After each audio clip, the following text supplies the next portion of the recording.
Team, how are we? I'm excited for this one. It is called the best and worst exercises for toaster bar. This is hitting your first rep and a small linked set. The amount of athletes that I coach who have been trying this skill for months or years and they hit it with me within the first 3 to 6 weeks is insane. And I honestly think, what on earth have you been doing this whole time? And a lot of those exercises and methods are going to be covered in this. The way I'm going to be categorizing my exercises, some movements are skill focused, some are strength focused. Both are important. I'm going to be doing a mix of them for each level. The exercises will be ranked from A star down to F. Now the A star, A, Bs are all going to be good exercises that I would recommend. Cs come with a few caveats and Fs are things that I would be avoiding. And for exercises to get higher up the list, I need them to actually be useful and take you towards hitting a toaster bar and a small link set. They need to be difficult to cheat or hide weaknesses, and they need a high return of investment, and they can be done without causing an injury. So there's a lot of different factors I took into consideration here. All right, let's get stuck straight into my A star movements. Often I find that athletes are really disconnected when trying to create this skill,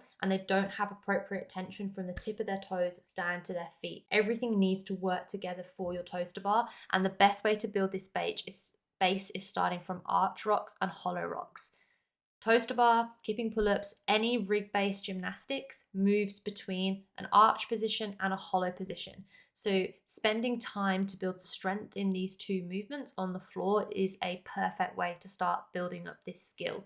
You should be able to do 20 to 30 of these reps in a row, then roll onto the other side and do the same thing again. Dead hangs to hollow. This is another firm favorite of mine. Reason being, it's going to actively put your body into the position it needs to pull the toaster bar rep.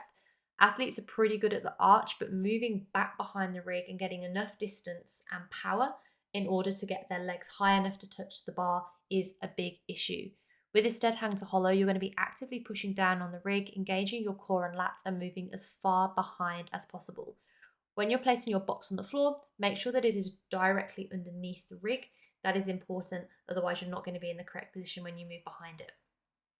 With a single leg toaster bar from a box, this is probably the easiest way to do this rep assisted, which is why it's in the A star bracket.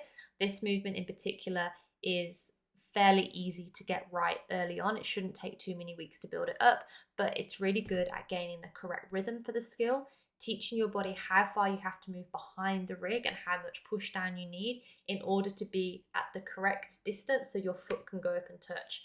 Often when athletes start with this, they aren't able to get their toe all the way up for a couple of weeks, but then it clicks. And it's that clicking moment that I'm looking for, that you've learned how far you need to push behind, how far you need to move in front, and how much tension you require through your entire body in order to make the movement.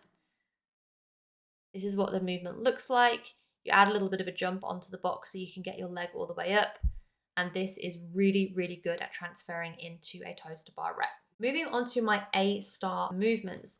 These are in here because I love them, I use them, and they are great movements, but they are potentially a little bit harder to get right or to set up, which is why they're not the A star movements.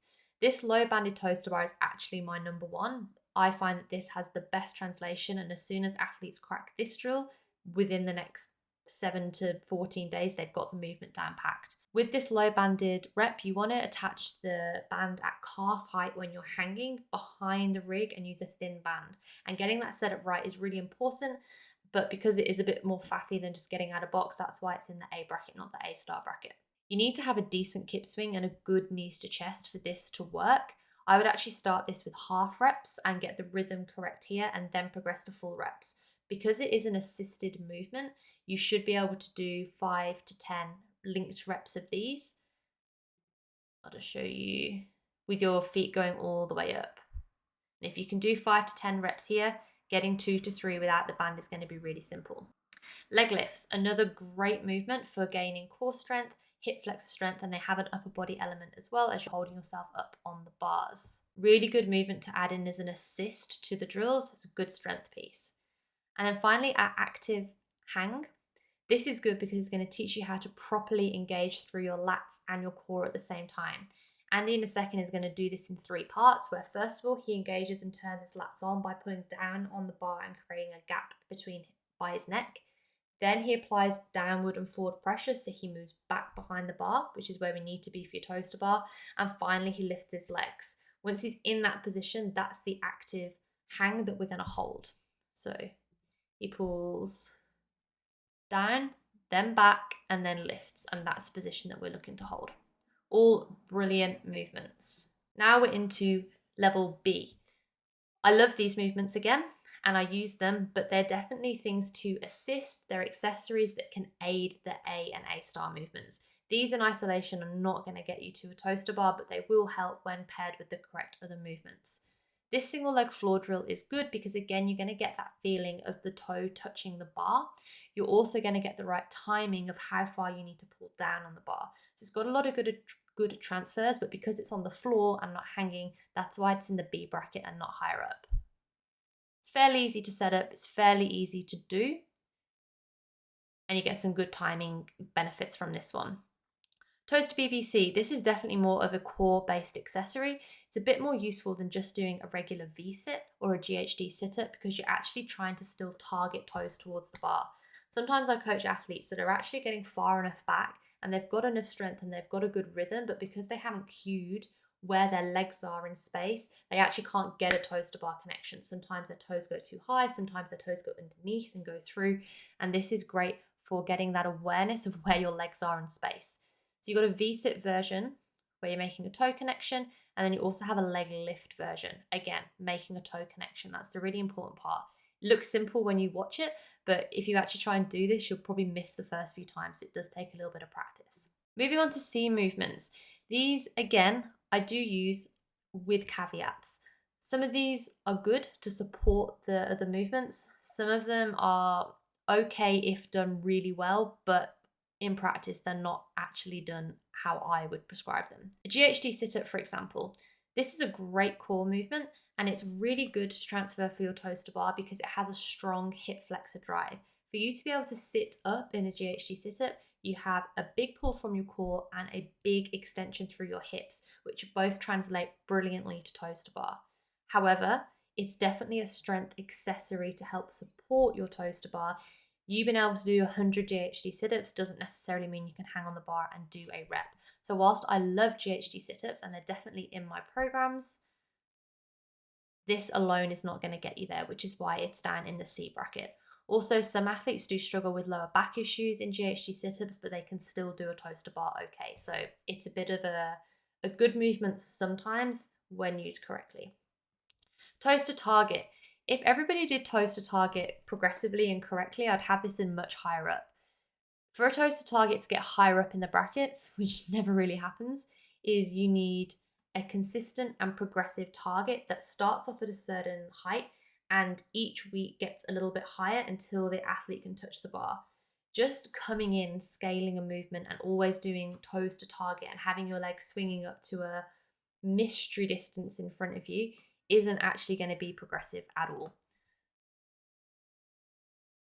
Especially if the height is changing each week, if you're not really practicing the correct pull down, and if you're not pairing it with any of the other exercises listed beforehand. This alone is not going to get you to where you want to be. Similarly with a knees to chest rep, it's very important as an athlete that you can do a kipping knees to chest rep if you want to get a toaster bar, because this is the main kind of precursor for getting one.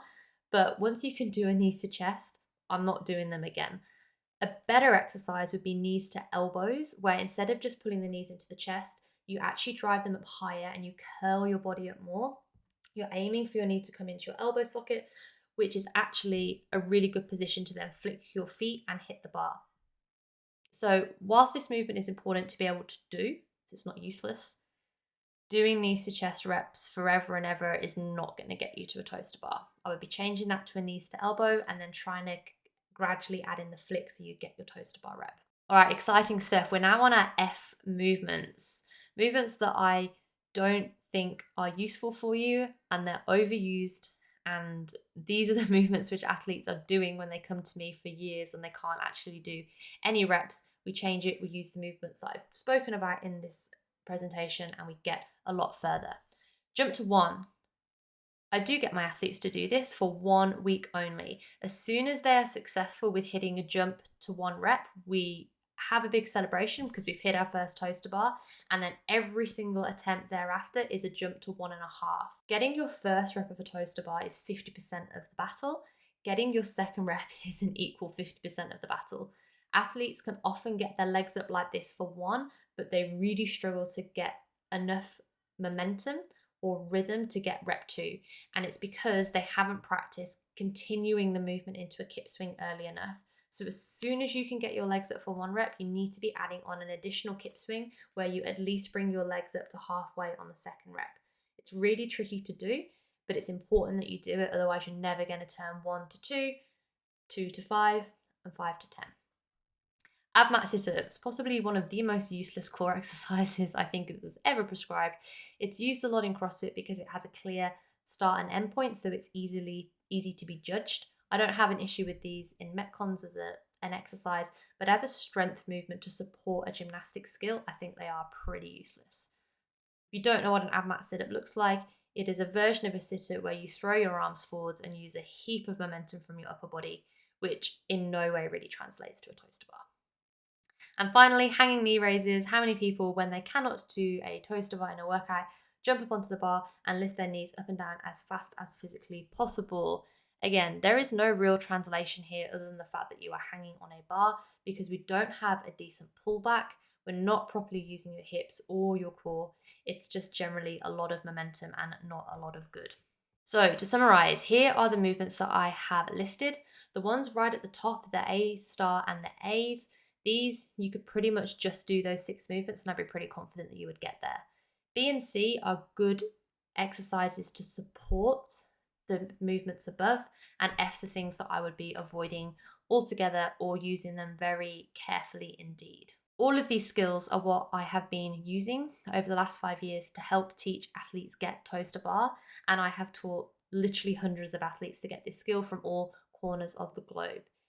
You can see different videos on the screen here of athletes that are using these drills and are achieving the movement. So if you are struggling and you're not doing these movements progressively that I've spoken about, definitely give them a go. I also have a full tutorial on this skill, which you can find on my YouTube as well.